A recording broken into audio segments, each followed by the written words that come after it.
First things first then, we need to get our design done and on the screen. So what we're going to do is grab some text from the text menu. Then I'm just going to type in Happy Christmas. Now I've put it on 2 separate lines because I think my cake topper is going to work better on 2 lines. Then you'll want to choose the font that you're going to use. So for this one, I am going to go to my System Fonts tab. I'm not going to use Brittany Signature today. That is one that I've used earlier in the day. I am going to use a font called Wing Charm. This is it here. It's beautiful. It has all of these swirls in it, and the numbers also are included. This one I think I got on Creative Fabrica. It's one of my favourite fonts at the moment. What you'll want to do next then, because obviously we're making this into a cake topper, so we want it to be pretty sturdy. You can see it's got all these quite thin lines in it, so we want to make those a little bit thicker, but we want to make sure that it does that individually. And when I say that, it's because if I were to add an offset to this now, it's going to make it as 2 words, and then I won't be able to move those words around on my screen. So let's go up to the advanced menu here. We're going to click on the drop down and we are going to ungroup it to lines. So that's done now, and as you can see in the layers panel we have 2 separate words have appeared. If you didn't want to do that, you could just type up 2 separate words using the text here, but this is pretty easy to do. One thing you need to make sure of is that you don't mess with the size at the moment if you've got those 2 words individually separated. If you want to, just select everything and make it bigger to work with on your screen and then go back off it. Then what I do is come up to offset and I just change this figure here to be 012 and then I hit enter. You can see it's put the offset round so we can see a little preview of what it's going to look like, and then we can hit apply. And now that's made that offset. We want to do the same with the word Christmas. So come down, we've already got the 0.12 in there, we don't need to change it, and just click on apply straight away. And then what that allows us to do is just move away those 2 words. We don't actually need those, so we can delete them. And this now is our word that we're going to use.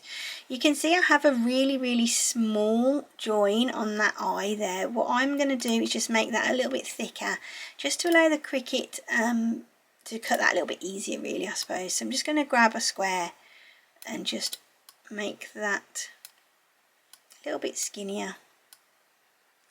Just going to pop it in there, select all of that, and then come down to combine and hit weld. So that's made that a little bit thicker for the Cricut now to work with. The next thing then that I'm going to do is just make sure that I've got this how I want it to sit.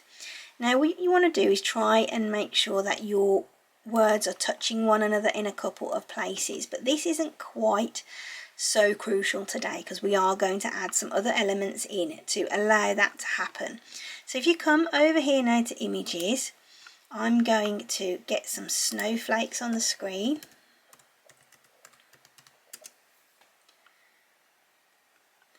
As you can see, that search for snowflake has returned 10,000 plus different results. So what I want to do is come down to layers here, and I'm going to choose single layer only.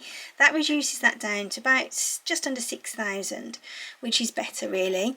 I'm now going to go down and choose my favourite snowflakes, and they are this one here, which I really like. So you can click on it. As you can see, it's come down to the bottom here, which means it's waiting to be added to the canvas. I'm going to click on these 3 dots here, and I'm going to go to view similar images. This is going to bring up some that are similar to this one, so I can pick a couple of different ones if I wanted to, but on this occasion I'm just going to leave it at the one. So I'm just going to hit add to canvas here. Let's come off that and hit cancel because it should already be on the screen now. There it is.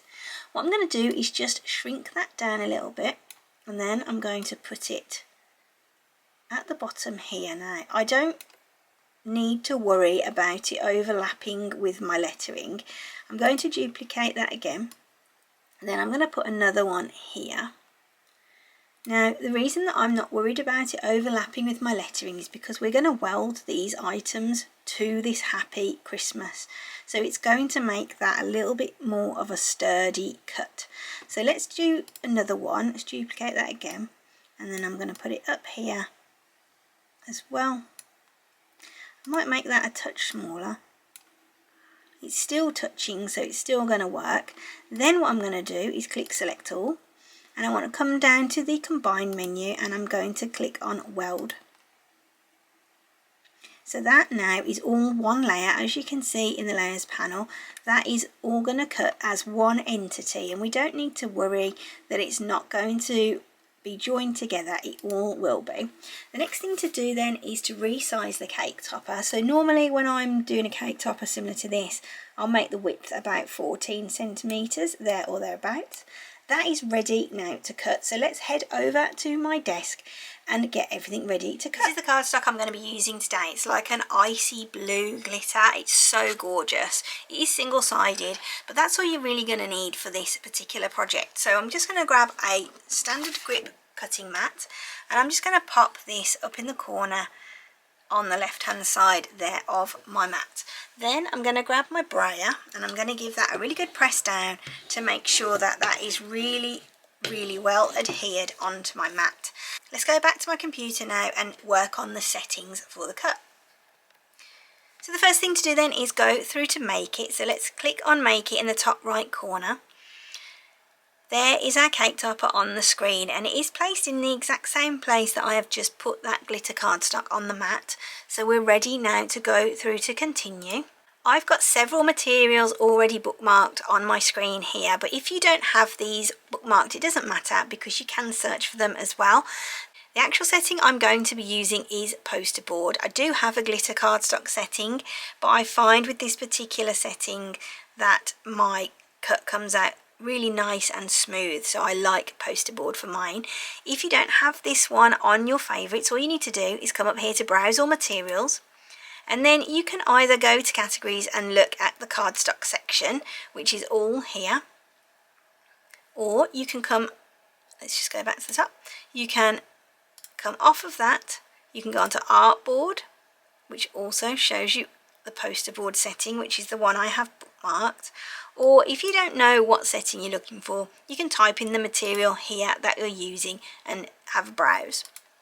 So I'm going to select poster board. I am going to change my pressure to more because my machine's been acting up a bit lately and not cutting so well on the left hand side for some reason. That's ready to go. Let's go over to the machine and get that cut. All we need to do now then is insert the mat into the guides on the machine, press the insert mat button, the carriage will return to the centre, and then we're just going to press the flashing go button. Now the machine's going to draw the mat in and we're going to cut our cake topper.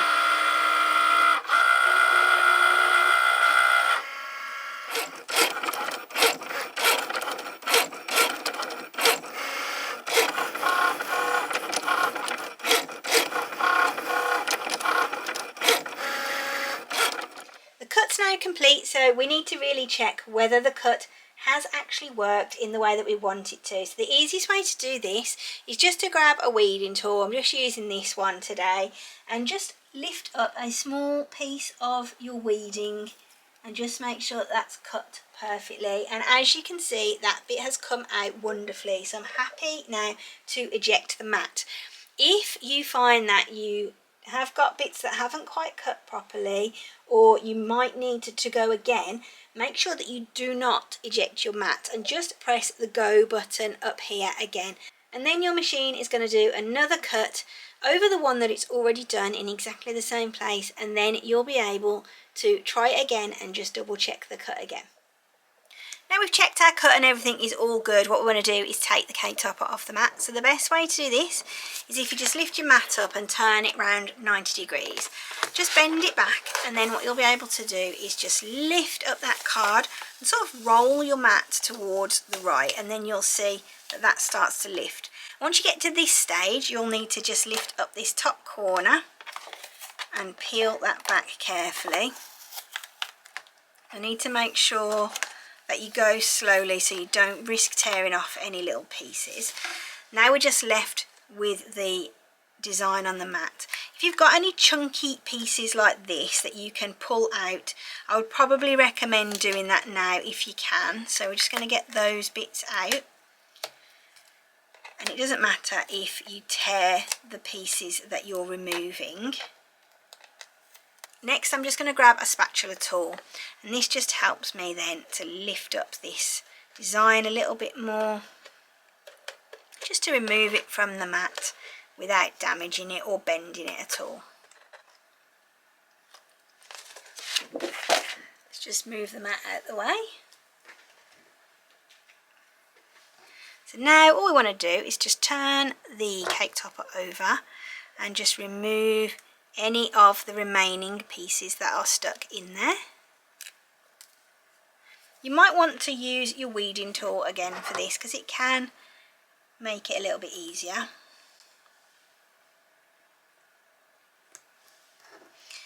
And if you can't see which bits to remove, if you just turn it over, you'll be able to see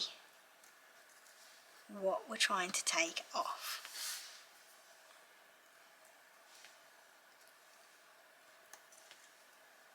There we go, that is all done. Now what's left to do is pop the cake topper onto a skewer or a bamboo stirrer, and then it's ready to go in your Christmas cake. So I hope you've enjoyed this video. If you have, don't forget to tune in for another video in this series, and I'll see you really soon. Bye!